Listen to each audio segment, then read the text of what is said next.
انہوں نے ہمیں پڑھایا تو ان کو پے بیک تو کرنا تھا نا. پھر میں نے پھر سروس بھی کی ہے اور پرائیویٹ سروس بھی کی ہے. پھر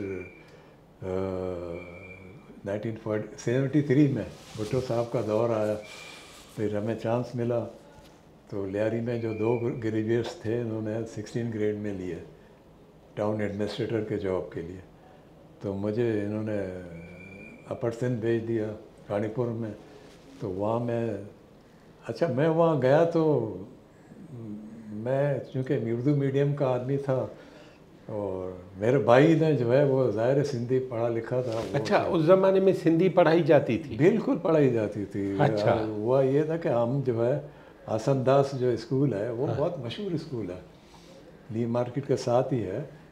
وہ اس زمانے میں اس سے بڑا اسکول آس پاس تو تھا ہی نہیں. ابھی تک وہ آسن داس اسکول ہے, ہے؟ گورنمنٹ اسکول ہے, اسی نام سے بدل گیا. اچھا نام بدل گیا, مسلمان کر دیا اس کو. اچھا اچھا اچھا اچھا. جیسے اور سڑکوں کے ہو گئے نا سارے, تو جیسے رام باغ آرام باغ اس طرح ہے. لیکن ہے ابھی تک گورنمنٹ میں. لیکن سندھی پڑھائی جاتی ہے یا نہیں یہ مجھے پتہ نہیں ہے. اچھا اچھا اچھا.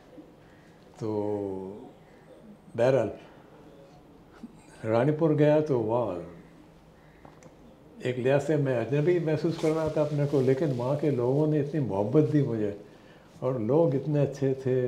پیروں کا شہر تھا اور نیشنل ہائی وے پہ ہی تھا وہ.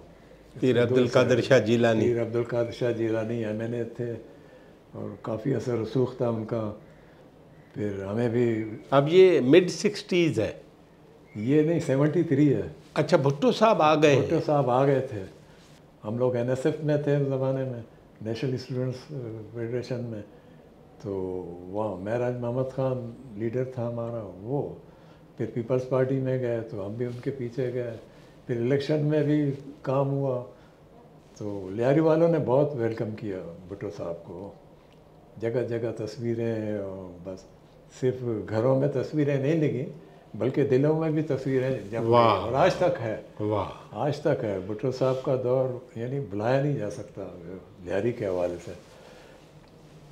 تو پھر 73 سے جو ہے پھر 73 میں یہ سوچا کہ میں جاؤں گا تو میں جلدی 2-3 مہینے میں واپس ٹرانسفر کرا لوں گا کراچی.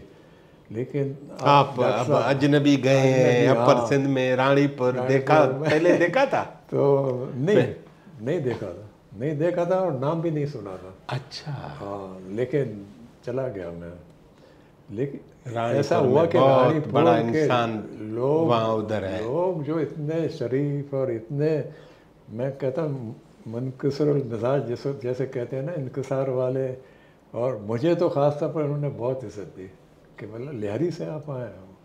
تو مجھے ویلکم کیا اور آپ یقین کریں جتنے عرصہ میں وہاں رہا, حالانکہ میں 2-3 مہینے کے لیے سوچ رہا تھا, لیکن وہاں میں تقریباً 1 سال تک رہا. اچھا. مجھے اتنا اچھا لگا.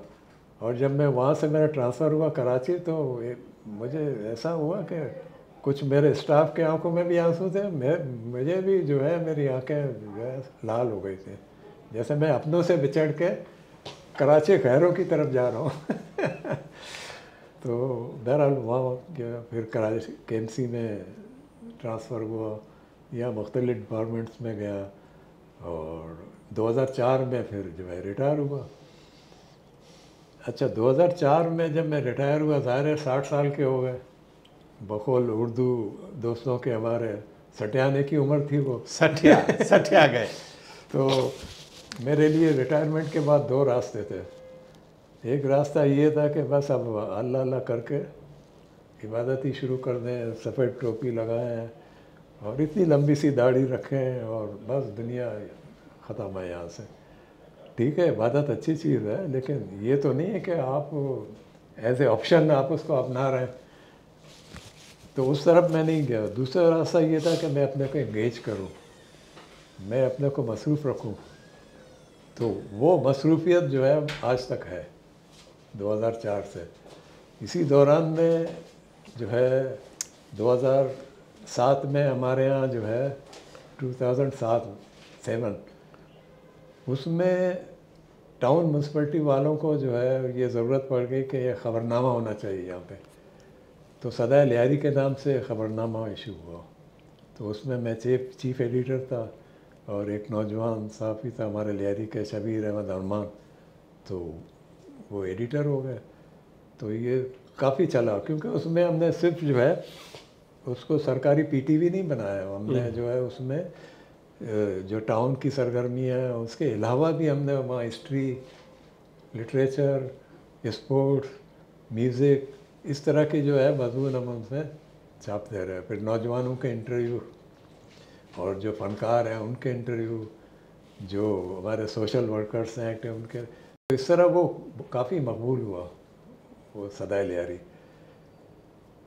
تو میں نے یہ کیا کہ میں چیف ایڈیٹر تھا، میں ایڈٹ کرتا تھا، زیادہ کام تو ہمارے ایڈیٹر ہی کرتے تھے. پھر کسی دن جو ہے وہ جو ہمارے ایڈیٹر ہیں شبیر رحمان، انہوں نے مجھ سے کہا، بولا آپ بیٹھ کے کبھی کبھی باتیں کرتے ہیں کہ لیاری ایسا تھا ویسا، تو آپ کیوں نہیں لکھتے؟ میں نے کہا میں تو لکھنا جانتا ہی نہیں ہوں، میں نے کبھی لکھا ہی نہیں ہے، سوائے اسٹوڈنٹ ایج میں ہم لوگوں نے پمفلٹ وغیرہ لکھے تھے، NSF کے. NSF کے اور لیاری اسٹوڈنٹ فیڈریشن کے. اچھا وہ بھی تھی؟ وہ بھی تھی، اور BSO کے بھی. اچھا BSO اس زمانے میں ادھر لیاری آ چکی تھی 67 68 میں. تو بہرحال ان کے اکسانے پہ، ایک لحاظ سے اکسانے پہ پھر میں نے شروع کی اپنی اسٹوری. تو لیاری کے شب و روز سے وہ چھپتا رہا، ہر مہینے چھپتا رہا. تو وہ بہت پاپولر ہوا، خاص طور پر نوجوان. اچھا وہ ایسا ہوا، پھر کچھ NGOs تھے وہاں پہ کراچی میں، کراچی یوتھ انیشیٹو وغیرہ، تو انہوں نے مجھ سے رابطہ کیا، بولا یہ جو آپ نے لکھا ہے یہ ہم چھاپنا چاہتے ہیں. تو ان کے ساتھ پھر بیٹھ کے ہم نے ایگریمنٹ کیا، پھر انہوں نے چھاپا لیاری کی ادھوری کہانی کے نام سے. اور وہ بیچ لگیری ہوٹل میں بک لانچنگ ہوئی، اور پھر 2000 کاپیاں چھاپیں اردو میں، اور انگلش میں 200 کاپیاں چھاپیں. تو ہم پورے لیاری میں گئے، ہر کمیونٹی سینٹر میں، اور تقریباً ہر اسکولس میں ہم نے سیشنز کیے. نوجوانوں کو ہم نے کہا کہ کوئی کوسچن ہے تو اس طرح کوسچن آنسر سیشنز ہوتے رہے. اس کے بعد 2 سال تک میں نے انتظار کیا. یہ ہے 2015 کی بات، جب میں نے لکھی کتاب لیاری کی ادھوری کہانی. پھر 2017 میں نے سوچا کہ یہ ادھوری کہانی مجھے بھی لوگ پوچھتے ہیں، نوجوان بھی پوچھتے ہیں کہ ادھوری کیسے پوری ہوگی، تو کسی اور نے تو پوری نہیں کی، چلے میں ہی پوری کر دیتا ہوں. تو پھر میں نے جو ہے وہ کراچی کی انہونی کہانی، نہیں انکئی کہانی پھر لکھی میں نے 2017 میں. اس میں نے ایڈیشنز کیے، کچھ جدید جو ماڈرن ایج ہے، جو ہمارا آج کا وقت ہے اس زمانے کا، تو وہ ہم نے کیے. پھر 2 سال کے بعد یہ تو اب چسکا لگ گیا نا، وہ قلم چل پڑا. پھر بلوچ روشن چہرے میری کتاب آئی.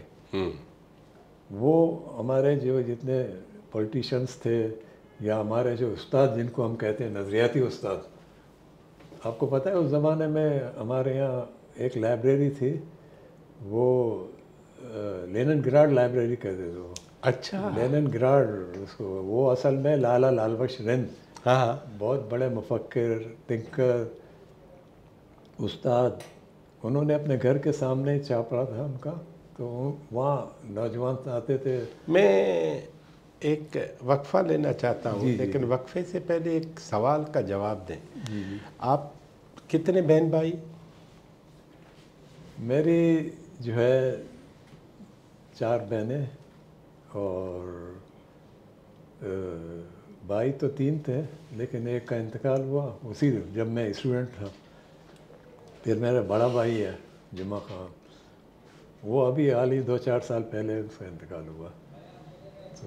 تو آپ سمجھ لیں ہم 2 بھائی، کیونکہ وہ جو میرا بھائی تھا وہ جب میں اسٹوڈنٹ ہی تھا، اسکول میں پڑھ رہا تھا، تو اس وقت جو ہے وہ نیٹی جیٹی میں ڈوب گیا تھا.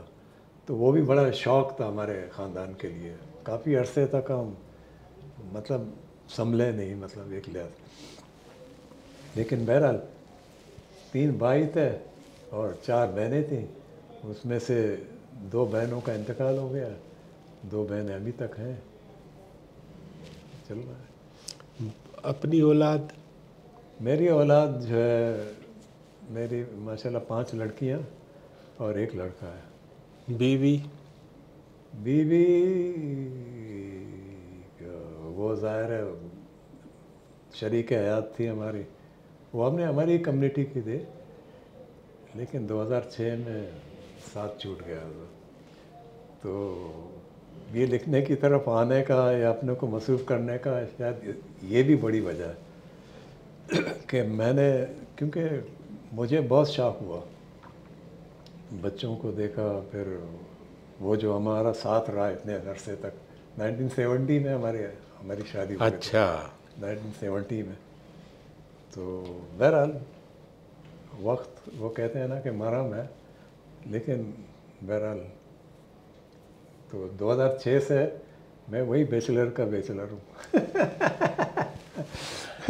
ناظرین، ہماری باتیں جناب رمضان بلوچ صاحب سے جاری ہیں۔ ایک چھوٹے سے وقفے کے بعد ہم ان سے بات کریں گے لیاری کے لوگوں پہ، لیاری پہ اور جناب رمضان بلوچ پہ۔